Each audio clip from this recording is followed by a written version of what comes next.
Espíritus viajeros, os damos la bienvenida y os invitamos a uniros a esta caravana espiritual.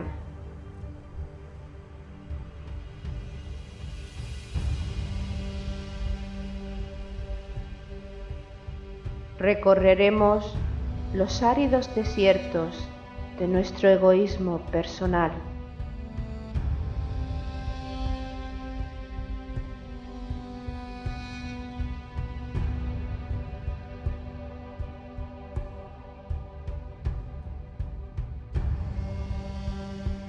Navegaremos sobre las aguas de los mares y océanos creados por nuestras emociones.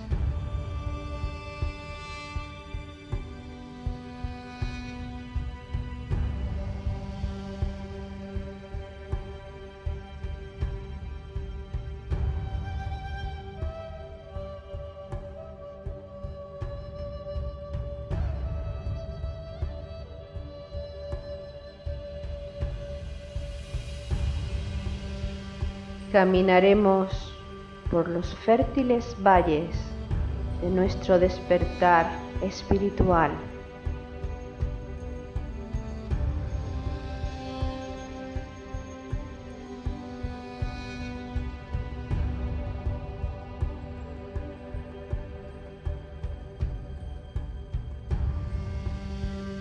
Iniciaremos el ascenso a la montaña sagrada, la morada de nuestro espíritu.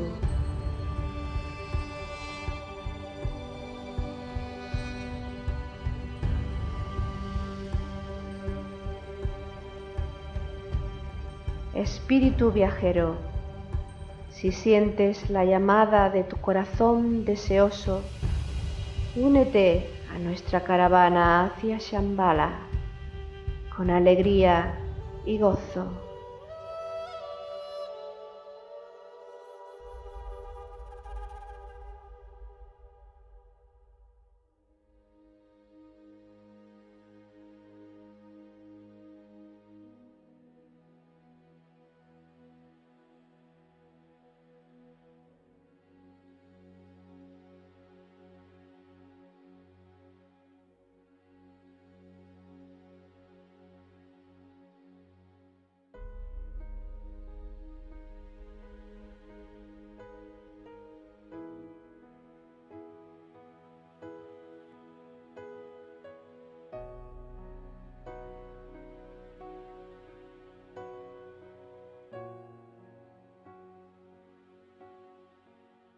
Los libros de Agni Yoga son un regalo para la humanidad.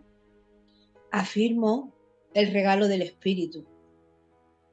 El acercamiento del fuego dará a la raza humana una nueva línea escrita que lleve a las manifestaciones más elevadas. Consideramos como las más importantes y valiosas las manifestaciones elevadas del espíritu que está unido a la aparición de los fuegos. Respetamos un conocimiento directo elevado y podemos impartir nuestros tesoros a los espíritus que estén cerca de nosotros. La enseñanza del Agni Yoga nos prepara para vincularnos inseparablemente con el infinito y la jerarquía. La experiencia del Agni Yoga es un regalo concedido a la humanidad por Maitreya, es decir, por Cristo.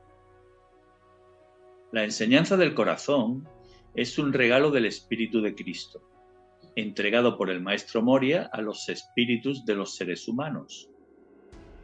Este regalo activará sus centros ígneos, es decir, sus chakras, y hará realidad las manifestaciones más elevadas del espíritu aquí en la tierra gracias al florecimiento del conocimiento directo. Todo esto sucederá cuando, cumpliendo el plan de Dios en la tierra, el fuego del espacio incida en el planeta para dar a la raza humana una nueva línea inscrita en dicho plan, el alumbramiento de la sexta raza. Formarán parte de la nueva raza los espíritus cercanos a la jerarquía y, por lo tanto, dignos merecedores de recibir sus tesoros. Espíritus viajeros, almas en evolución, os damos la bienvenida y os invitamos a que nos acompañéis en el programa número 43 de nuestra caravana espiritual hacia Shambhala, la enseñanza del Agni Yoga. Organizan la caravana Paco Ortiz y Loli Bermúdez. Acompañan nuestra senda las melodías compuestas por Jesús Aragón y Juan Carlos García. Inspiran nuestra búsqueda las reflexiones de Jesús Jurado. Jesús, buenas tardes, frías tardes. Hola, buenas tardes, frías tardes, exactamente. Pues mira, un placer, estamos en la sesión número 43, la jornada 43 de la caravana hacia Shambhala. Interesante porque siempre que se habla del Agni Yoga y se habla de Shambhala, automáticamente la conciencia se transporta a la parte más elevada, a la cima de la cabeza, al centro coronario.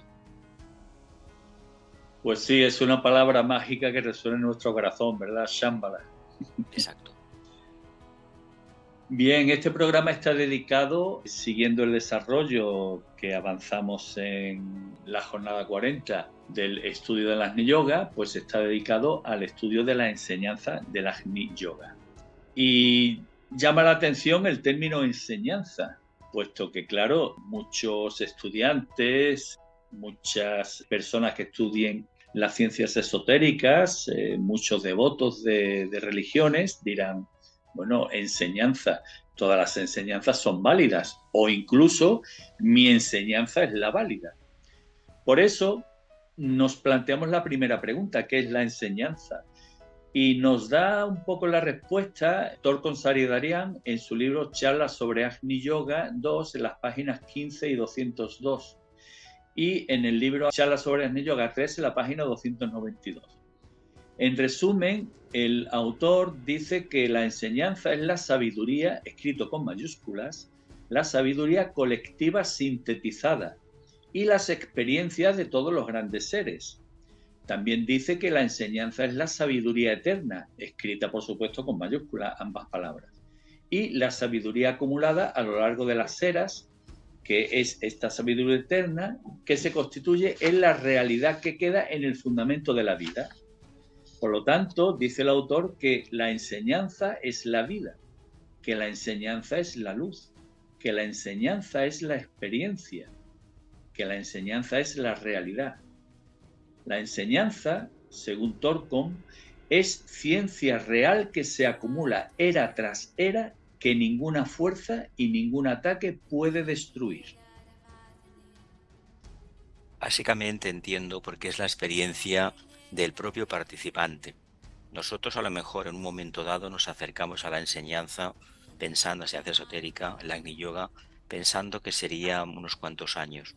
No obstante, lo que se descubre es que se necesita toda una vida y seguramente muchas vidas para poder profundizar en el tema del Agni Yoga. Por lo tanto, cuando hablemos de la enseñanza esotérica, que sepamos que es una filosofía de vida que tiene un carácter eminentemente práctico.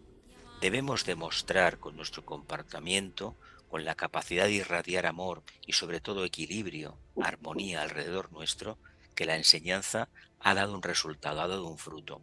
Y nada mejor que la experiencia personal para corroborarlo. Claro, es muy interesante este aspecto porque la enseñanza es algo intuitivo o algo intuicional que ciertos seres humanos han experimentado y lo han convertido, como si dijéramos, en unas tablas de la ley, pero lo han convertido en estas tablas de la ley fruto de su propia experimentación.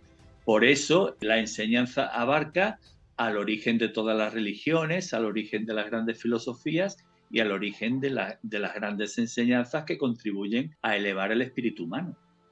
En la Tierra siempre han habido sabios, grandes avatares, grandes maestros, pero cuando se analiza un poco uno se da cuenta que fueron almas que en un momento se hicieron preguntas. Poco a poco lo convirtieron la respuesta en experiencia propia, se adaptaron a esa respuesta interna que tuvieron, a esa intuición, y transformaron su personalidad y transformaron al mismo tiempo de forma indirecta a aquellos que le acompañaban en la búsqueda. A lo largo de los milenios se ha ido consolidando una forma mental superior que es precisamente la enseñanza esotérica, el Agni Yoga, por ejemplo. Y cuando uno está en condiciones de conectarse con esa nube de cosas cognoscibles, esa sabiduría empieza como un manantial a fluir a nosotros. Una vez respondida la pregunta ¿qué es la enseñanza?, analicemos qué es la enseñanza del Agni Yoga, los libros de la enseñanza del Agni Yoga. Esta enseñanza, lógicamente, forma parte de la enseñanza global de la sabiduría eterna.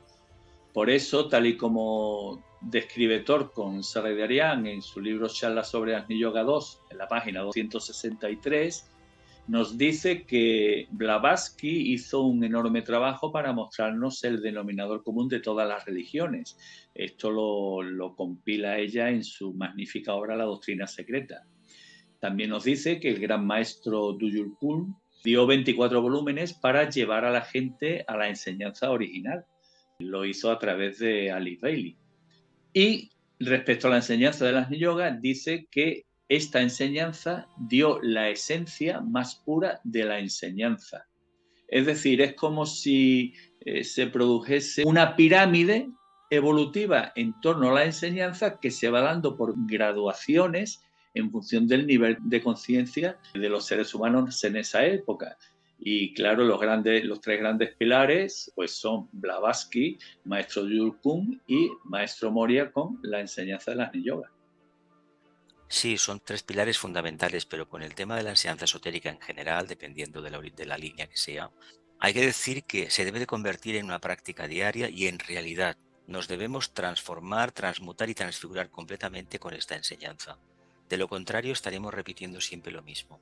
Y la diferencia entre el Agni Yoga, por ejemplo, y una enseñanza tipo filosófico que te da recomendaciones es que a través de la atención plena, como pretende el Agni Yoga, uno alcanza un punto de equilibrio interno que de otra manera es muy difícil de conseguir. Y ese equilibrio interno consiste en despertar el fuego interior, el fuego que atesora el alma, esto que sabemos muy bien del vehículo etérico, de los chakras, el kundalini, etcétera, etcétera. Pero lo importante es que no nos dé miedo la experiencia, que sepamos que tenemos la obligación moral de evolucionar hacia adelante, despertando todo nuestro sistema interno de energías, pero para ayudar al prójimo, no para enriquecernos y envanecernos nosotros. Por eso, dos de los grandes pilares de la enseñanza del Agni Yoga son precisamente la renuncia al egoísmo, buscando la autoperfección, y la puesta en práctica en la vida diaria de la enseñanza. Torkon Sahedryan, además de decir que la enseñanza del Agni Yoga es la más pura, la esencia más pura de la enseñanza, también afirma en su libro Charlas sobre Agni Yoga 1, en la página 128, que él, como gran estudiante, bueno, eso ya lo decimos nosotros, ¿no? Como gran estudiante que fue de la sabiduría eterna, pues él leyó durante su vida miles de libros, pero afirma que nunca encontró nada que pudiera superar la enseñanza del Agni Yoga. Es decir, es una enseñanza que a él realmente le cautivó. ¿Cómo está compuesta o configurada esta enseñanza? Pues la forman 14 libros que están dictados por MM, que es como se denomina en los libros al maestro, a quien Torkon Sahedryan denomina el gran sabio.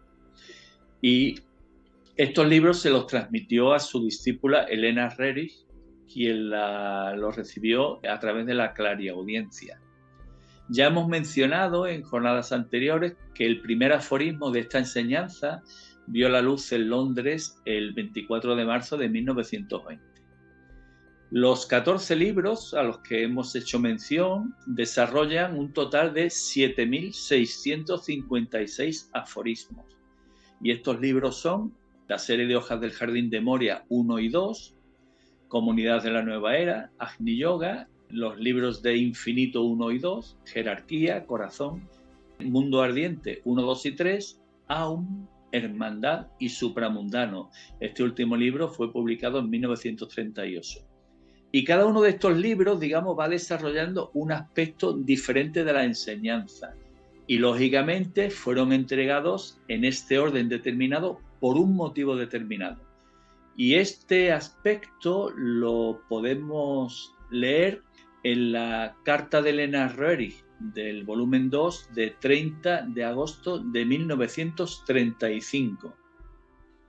¿Tienes los primeros libros Hojas del Jardín de Moria 1 y 2? En cierto modo, son una introducción a la serie de Agni Yoga, pero en esencia, en realidad, tratan la mayoría de las preguntas y aspectos de la vida que se trata con detalle y aclaran desde diferentes ángulos en los próximos volúmenes de la enseñanza. Es decir, aquí nos hace mención a que los primeros libros que hacen un efecto de llamada, por eso Jardín de Moria 1 se llama La llamada y Hoja del Jardín de Moria 2 Iluminación, lo que hacen es como si dijéramos un efecto llamada para ver si quienes los leen se identifican con ellos. Y luego los demás libros van desarrollando aspectos de la enseñanza como se ve en determinados aforismos. Es algo que se adquiere, digamos, este concepto de la enseñanza de modo global a medida que se va profundizando en ella. Es todo un desarrollo de la sabiduría eterna. Sí, porque además la ventaja que tiene la enseñanza y la forma en que ha sido presentada ha sido dividida en parágrafos, en puntos y aparte que pueden ser utilizados como pensamiento simiente, pensamiento semilla para investigar, para analizarlo, para meditar sobre él. Y nos debemos de quedar con la respuesta de esa investigación, de esa meditación.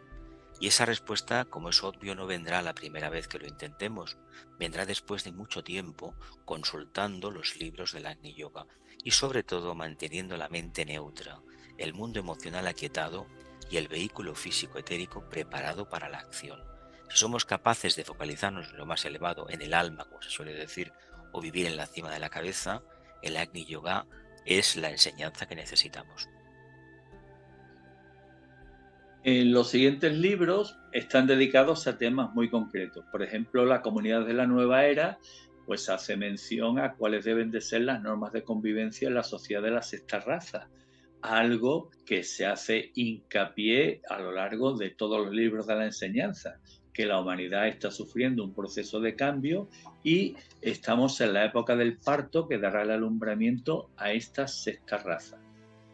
Lógicamente, las normas de comunidad, de convivencia de esta nueva era son un reflejo en la Tierra de cómo se convive en Shambhala, ¿no, Jesús?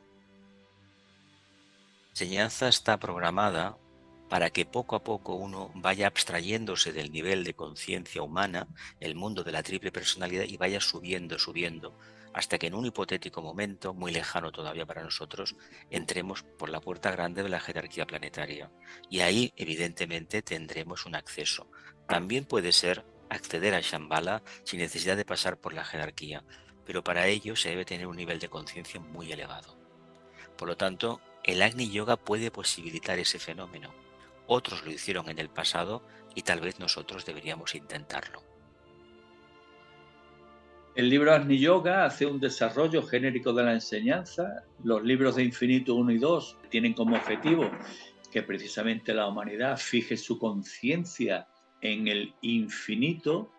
Ya de por sí la enseñanza es una enseñanza de carácter infinito, puesto que, como bien se ha dicho, el concepto jerárquico, el concepto de jerarquía, está concebido como un eslabón de una cadena en la que, por ejemplo, un maestro en la jerarquía, por ejemplo, la jerarquía planetaria, es un discípulo de una jerarquía superior, que podría ser la jerarquía solar. Por lo tanto, el infinito es un concepto que tiene que arraigar en la conciencia del ser humano, porque para desprendernos de nuestro egoísmo debemos dar un salto al vacío, que es el salto que nos propicia precisamente el Agni Yoga, en el que no se contempla ni pasado ni futuro, sino el presente, y ese presente está enfocado hacia el desarrollo al infinito. Sí, es un camino ascendente y que poco a poco uno va incorporando cada vez más hasta que se adquiere ese sentido tan práctico, tan idealizado de momento y tan desconocido al mismo tiempo, sentido de síntesis, de globalidad, es decir, verlo todo formando parte de una misma esencia y de una misma expresión. porque nuestro equipo mental, nuestros sentidos solamente ven diferencias, pero carecemos de la capacidad de ver la integridad, el todo. Y con el tiempo vamos a ver un poco más ese todo dentro de nosotros mismos y al mismo tiempo podremos darnos cuenta que como seres humanos estamos hermanados realmente con todo el cuarto reino, con toda la humanidad, pero avanzando un poco más veremos que estamos hermanados con el reino animal, con el vegetal y con el mineral, y que estamos esperando el momento de poder acceder a ese quinto reino, al reino de la jerarquía espiritual o de las almas liberadas. Luego desarrolla el libro Corazón, en el que se hace un estudio del corazón como un imán atrayente, generador precisamente de la ley de atracción que mueve el universo. Habla sobre el mundo ardiente, profundizar en el conocimiento del fuego creador. Y claro, una vez que profundizamos en el conocimiento del fuego creador, accedemos al libro Aum, el libro que nos habla del poder creador de Dios en el hombre. Este libro y precisamente la palabra sagrada Aum son muy importantes.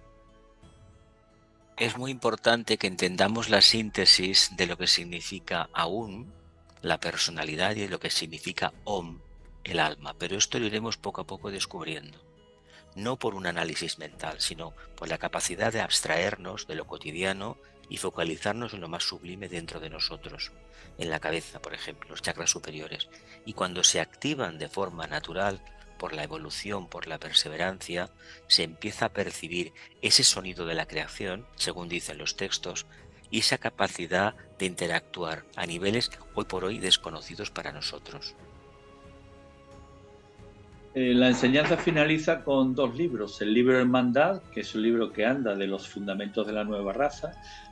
Lógicamente está muy entroncado con el libro Comunidad de la Nueva Era.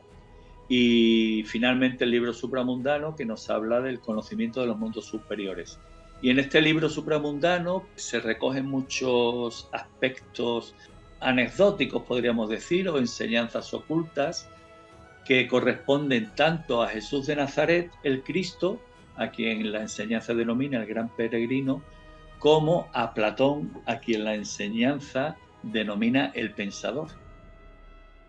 Son referentes en la evolución humana. De hecho, Platón es un caso único, como otros muchos más, como Pitágoras, por ejemplo, que luego son, con el tiempo, sabemos que forman parte de la jerarquía planetaria y canalizan rayos muy importantes.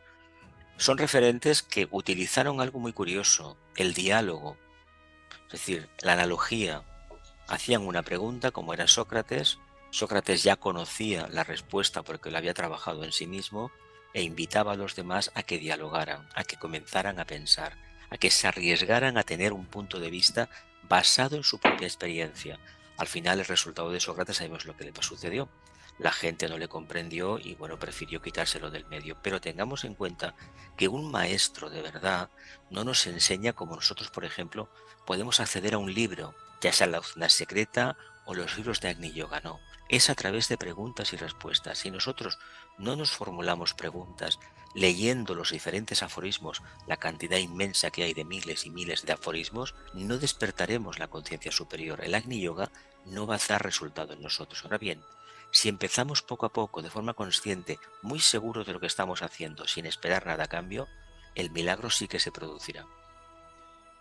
Esta es la gran dificultad del Agni Yoga. El Agni Yoga nos invita a experimentar en nosotros mismos todos los misterios del mundo, los misterios de la vida, con el objetivo de encontrar las respuestas a las grandes preguntas.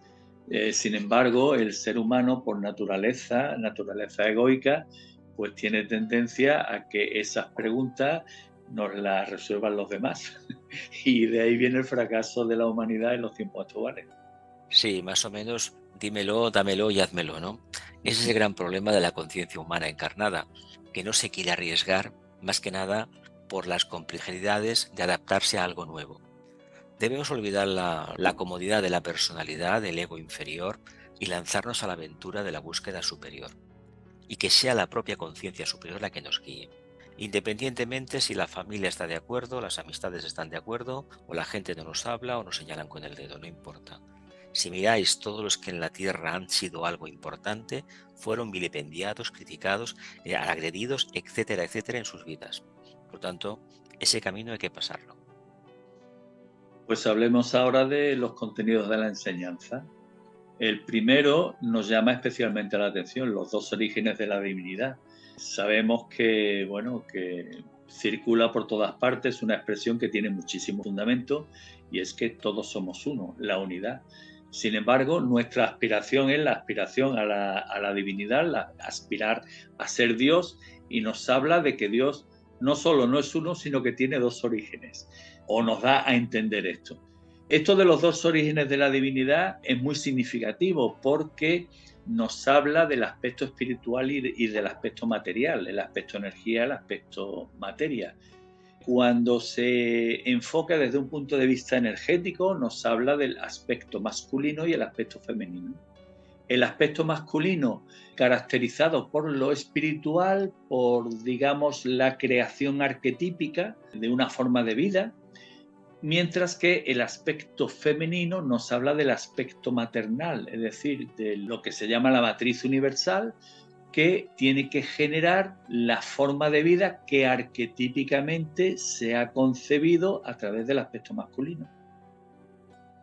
Es un dilema el tema de espíritu y materia, la parte iluminada y la parte oscura. La parte oscura en realidad es la materia, pero seamos honestos. El Logos, cuando encarna, antes de encarnar no había nada. Había un propósito que estaba en un plano muy elevado. Cuando él decide proyectarse en los planos inferiores, él mantiene su esencia. Es decir, él no desciende una parte de su energía y automáticamente una legión de arcángeles comienzan a construirle un sistema solar, por ejemplo.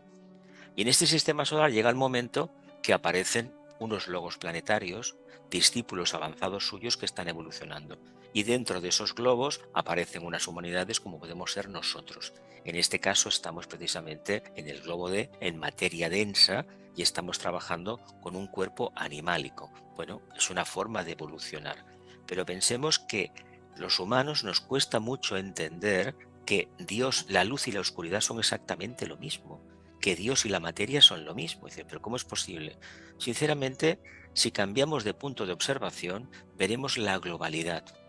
Veremos que todo está bien, por ejemplo, todo es propósito divino. Si lo miramos desde el punto de vista humano, veremos los conflictos. ¿Nos hemos de engañar? No. Simplemente seguir investigando, seguir profundizando y no anunciar realidades de conciencia que no tenemos. Si nos cuesta entender la dualidad, recordemos algo que sucedió en Palestina hace 2000 años.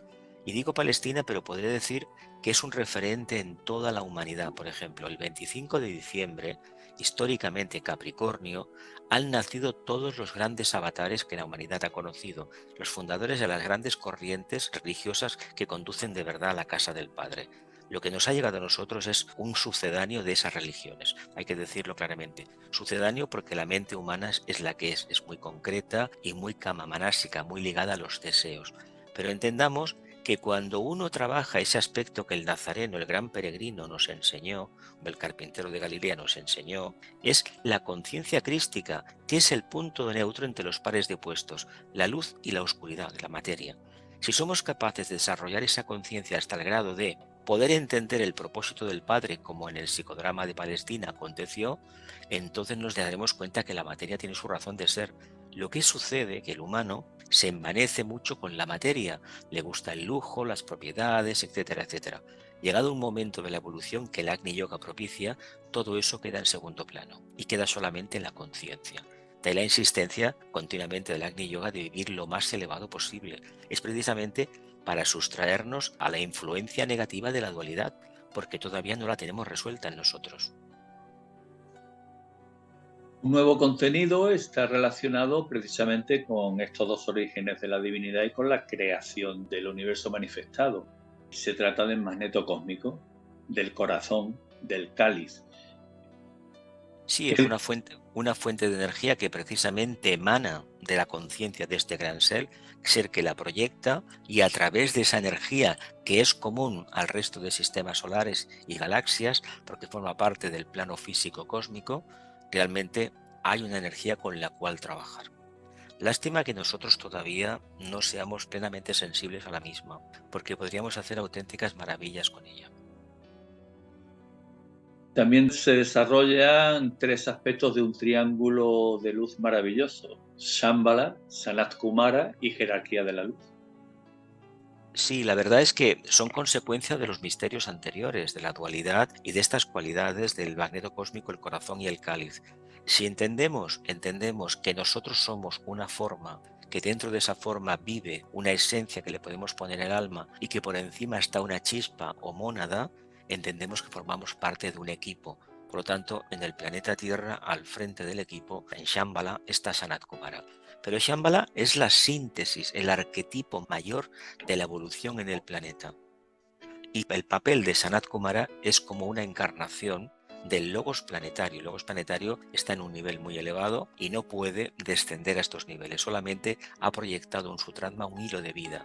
Pero Sanat Kumara desempeña el papel de alma de este Logos, para entenderlo. Es el agente intermedio, porque después está la jerarquía y después están los arats y está la humanidad, los discípulos, etcétera, etcétera. Pues sí, como bien has dicho, están los zarats, de los que se habla mucho en la enseñanza, y de la relación entre los zarats y los discípulos, que también se trata bastante en profundidad. Y hay un pequeño párrafo de un aforismo, del aforismo 40 del libro Jerarquía, que hace una descripción muy certera de lo que significa esta relación entre arats y discípulos. Al cumplir mi voluntad, tú me das la posibilidad de cumplir tu voluntad. Habla de una reciprocidad, que se tienen que retroalimentar recíprocamente los maestros y los discípulos. Esto, cuando se profundiza, nos abre muchísimo la mente. Sí, además teniendo en cuenta que el Arat, la cuarta iniciación famosa, la crucifixión, es la entrada en el reino espiritual, en el quinto reino de la jerarquía planetaria. Cuando un alma humana ha llegado a ese punto, prácticamente ha cumplido con su propósito. Abandona la fase humana por la puerta grande y entra en un reino donde la forma no impera. A partir de ahí la deberá construir. Si necesita descender a la Tierra por razones de servicio, puede tener un cuerpo ficticio, un Maya Virupa, eventualmente, pero es el punto. Y para la raza humana, el objetivo, la meta, es alcanzar el aratado, la cuarta iniciación. La crucifixión, que es lo que nos enseñó el Nazareno hace 2000 años, pero curiosamente todos los avatares que han habido nos han enseñado algo parecido. Lo que sucede es que hay aderezos que cada uno le ha puesto una cosa y le ha puesto otra. Pero olvidémonos de esa cruz que hemos visto, que significa nada más la cruz fija, ni más ni menos, la cruz de la iniciación, que quiere decir asumir el propio karma, nada más, y cumplir con lo que es el brazo vertical, que es precisamente el alineamiento con la conciencia superior. No es el martirio que nos han dicho. Sin embargo, se dice que las pruebas son tan difíciles que equivalen a una crucifixión física. También desarrolla la enseñanza el aspecto de Cristo Maitreya, el avatar que ha de venir en la nueva época. Además, tengamos en cuenta que el Buda es el Buda de la raza Atlante, de la cuarta raza. La quinta raza tendrá, seguramente, cuando dentro de 2000 años, cuando acabe la era de Acuario, estemos entrando en Capricornio, aparecerá el Buda Maitreya. Es el Cristo convertido en Buda de la quinta raza. Entonces, la humanidad, si es que estamos encarnados, hemos vuelto a encarnar, pues tendrá un nivel de evolución bastante elevado con respecto a la actualidad. Hay que decir que en cada era se hacen cambios y en esta hay un avatar que es para las dos eras. La era de Acuario, la era de Piscis, que la estamos saliendo, y la otra que estamos entrando, o que ya hemos entrado, pero que todavía no se manifiestan sus cualidades. Básicamente porque Acuario es depender de uno mismo. No es el espíritu de rebaño que hemos aprendido en Piscis. No es seguir al gurú, al supuesto maestro, el que destaca más, sino guiarnos por nuestra propia luz. De ahí que el Agni Yoga es la enseñanza adecuada para estos tiempos en los que Urano empieza a influenciarnos. Nos va a dar la energía suficiente, es el planeta eléctrico, por lo tanto nos da la energía suficiente para tomar decisiones propias. Yo quisiera ver dentro de no sé cuántos años, si es que puedo volver, qué cambio real hemos hecho. Porque si cada vez encarnan almas más evolucionadas, el planeta va a cambiar completamente.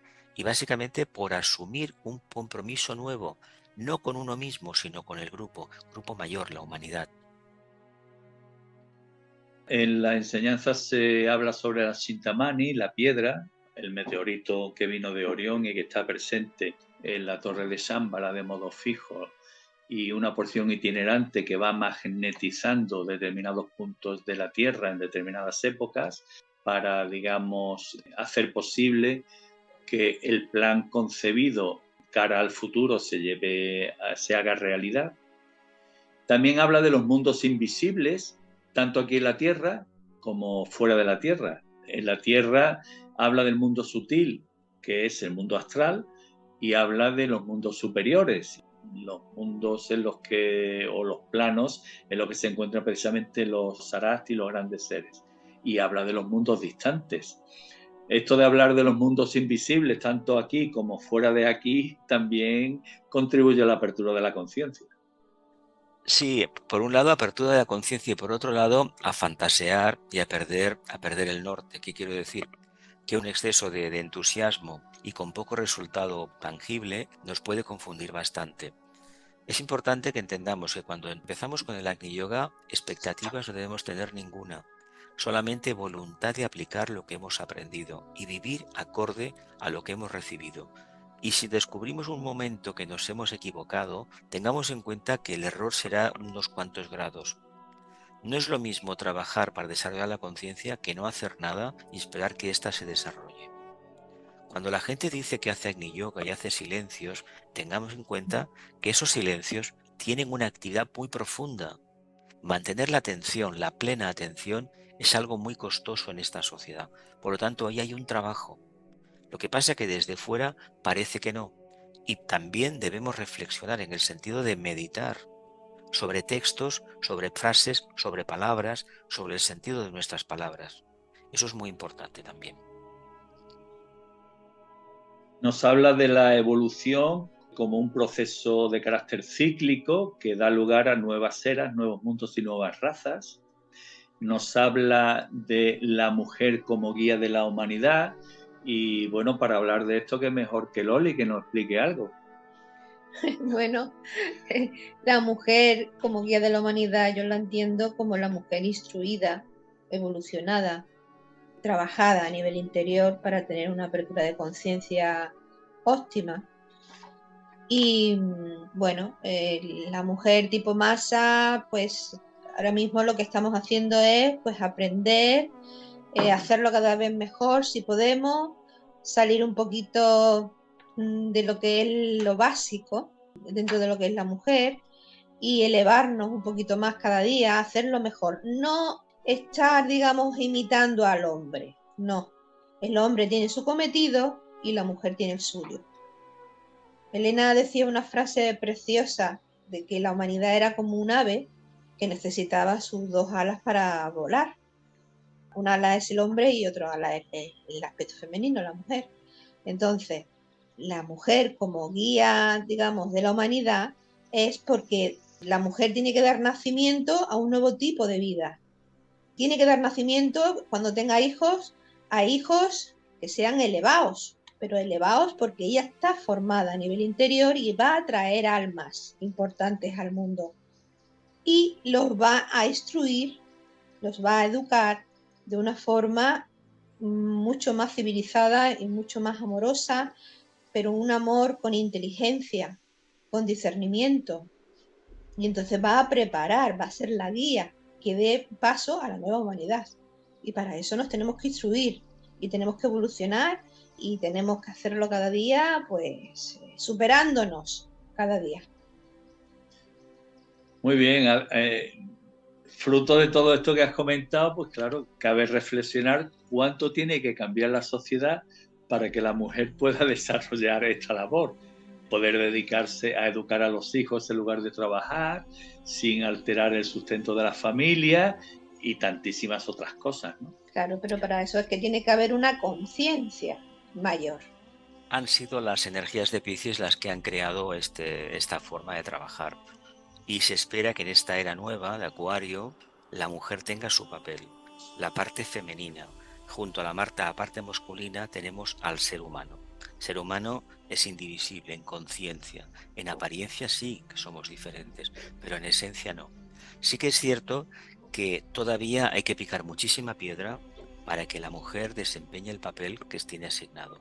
Pero eso se va a conseguir durante este tiempo, no va a venir de ahora. Se han conseguido muchas cosas, pero hay que tener en cuenta una cosa: con leyes humanas como las conocemos, no habrá resultado de conciencia nueva. Sí lo habrá a través de la educación, de la práctica perseverante, continua, y no siguiendo ejemplos que no tienen ningún valor.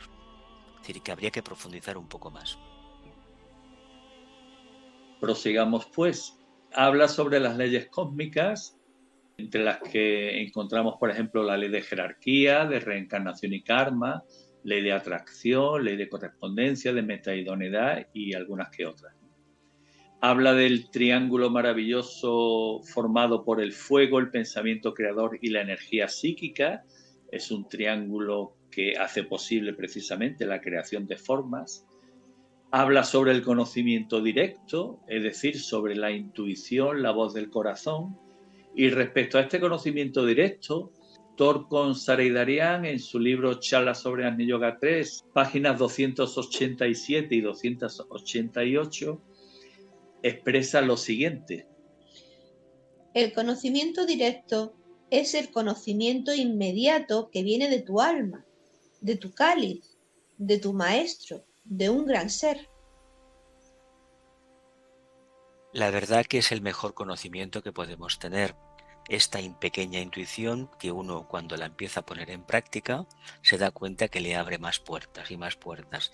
Y al final, el aspirante, el estudiante de Agni Yoga, vive de su propia cosecha, no de ideas que los demás le han transmitido, sino que es fruto de su propia cosecha gracias a la investigación, a estar completamente atento y analizar lo que acontece, no de forma obsesiva.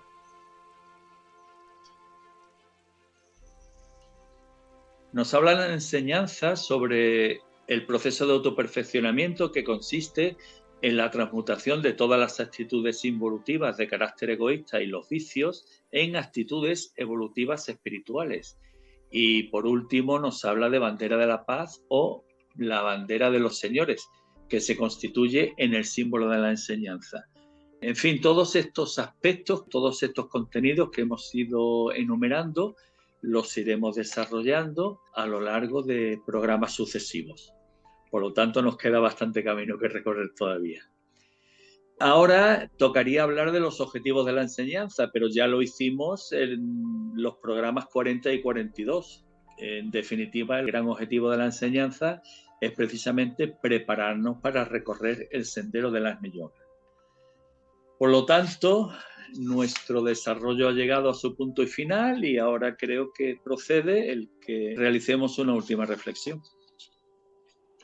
Yo animaría a la gente a que se adentrara en el estudio del Agni Yoga, se acercara a los libros, aparentemente nada llamativos, con unos puntos y apartes, numerados, etcétera, etcétera, que analizara los títulos y que empezara a reflexionar sobre el contenido de esos parágrafos, que se estuviera el tiempo necesario, o a lo mejor días, analizando 4 o 5 líneas, y poco a poco irá teniendo una sustancia, irá escanciando una pequeña sabiduría, y esa sabiduría va a ser la que le va a abrir las puertas superiores, el contacto con el alma, con la mente abstracta, y de eso se trata vivir el Agni Yoga, vivir por encima del desaliento general, de las limitaciones de la personalidad, teniendo una grandísima confianza en que todo saldrá bien, porque todo obedece a un plan. Pues lo mismo, Jesús, digo, porque es que nosotros que estamos estudiando los aforismos del Agni Yoga, que cada uno va a su ritmo, que cada uno va según lo que le vaya indicando su conciencia, yo también invito a todo el mundo a que coja algún libro y empiece a buscar algún aforismo, o bien así al azar, o uno a uno, empezando por un libro. Siempre recomiendo las cartas, porque en las cartas de Elena, que son 2 tomos ahora mismo traducidos al castellano, pues resulta que ahí te va preparando para luego entender los aforismos, porque en esas cartas hablas de todo. ¿Qué ocurre? Que no importa, como bien tú dices, el tiempo que tardemos en estar desarrollando un aforismo, pero el simple hecho de estar trabajando ese aforismo para entenderlo, para ver cómo podemos llevarlo a la práctica, o cuando nos está esclareciendo cosas que no sabíamos y en el aforismo te lo está explicando, eso ya para todo el mundo sería un ejercicio maravilloso de apertura de conciencia. Es que de eso se trata. Entonces hay unas palabras de Torcón Saledaria en los libros de charlas sobre Agni Yoga 2 que dice: cuanto más profundamente meditemos en el significado de los aforismos en la literatura del Agni Yoga, más nos dan energía y expanden nuestra conciencia. Y es que es una realidad. Eso los estudiantes de Agni Yoga lo pueden, digamos, decir, doy fe de esto, porque es que ocurre así. Bien, yo poco puedo añadir a lo que habéis explicado. Por supuesto, reincido en la invitación a que se haga un intento por descubrir esta grandiosa enseñanza. Si por lo que sea el intento no es fructífero, no hay que caer en el desánimo, pero sí hay que tener en cuenta que es el objetivo a alcanzar. Lo que sí debemos de tener en cuenta es que el Agni Yoga es una enseñanza que llega al corazón. Esto explica lo que le sucede a los estudiantes de la enseñanza, a los estudiantes de Agni Yoga, y nosotros podemos dar fe de ello, que todas las personas que comienzan a estudiar los libros no pueden pasar un día sin estudiar algo de la enseñanza. Es como una llamada que realmente cala en tu corazón y que no puedes pasar sin ella. La enseñanza del Agni Yoga nos prepara para recorrer el sendero del Agni Yoga, para liberarnos de la rueda de la reencarnación e ingresar en la jerarquía, donde continuaremos nuestra ascensión evolutiva, fijando nuestra mirada en el futuro. Aquí en la Tierra, ese ser hacia el que encaminamos nuestros pasos futuros alimenta nuestra vida día a día, dándonos su luz y calor, como manifestación de su amor. Podemos ver a ese gran ser cuando amanece. Podemos ver la luz del universo y sentir su radiación. Embargados por la emoción, podemos mostrarle nuestra veneración y gratitud con unas sencillas y sinceras palabras. Te amo, mi Señor. Aforismo 342 del libro Hojas del Jardín de Moria 1, La llamada. Diré mi oración y la diré frente al sol. Si mis ojos no pueden resistir la luz del universo, los cerraré. Y henchido con las chispas de su radiación diré, no obstante. Aquí contemplo mi sendero y a lo largo de él me esfuerzo con todo mi ser interno. Y repeliendo a los enemigos y renunciando a todas las posesiones, vengo a ti. Mi palabra para ti es mi oración. Día y noche la repito, en el trabajo y durante la vigilia nocturna, cuando los ojos ya no distinguen los límites de la tierra y el cielo. Cuánta preparación y cuánto pensamiento y vigilancia para decirte esta única oración. Te amo, mi Señor.